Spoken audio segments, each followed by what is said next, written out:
CT scans aren't just used by doctors to see inside our bodies. Here at the CT lab at the Australian National University, Professor Tim Senden and his colleagues scan everything from advanced composites to fossils. As soon as you have a technique that allows one to look at opaque objects in 3D at huge resolution and high fidelity, then you can ask all sorts of questions in all sorts of fields. And working in all sorts of fields is something Professor Senden does often. As a physical chemist, his pioneering research helped us better understand what happens at the surface of materials at the nanoscale.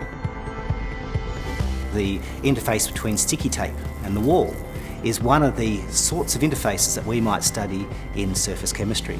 It's the forces that act between molecules and how they manifest themselves to confer material properties at a human scale. This fundamental knowledge has many applications, including understanding how fluids are retained within porous materials such as rock. That's where the CT scans come in. Our version of the CT is one designed for very high geometric fidelity. It's designed for experimental purposes. The group has been able to translate that into a commercial product in its own right. The team developed 3D imaging techniques to explain how fluids distribute in tiny pores, vital information when trying to recover or store in geological materials. Their work led to the creation of ANU's most valuable spin-off company called Lithicon.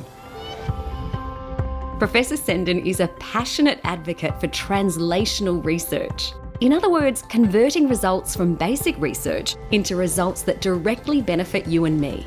As director of the ANU Research School of Physics, he works to join the dots between science and industry.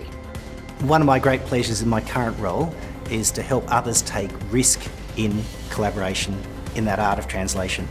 His contribution to Australia's prosperity has seen Professor Senden awarded the prestigious Ian Wark Medal.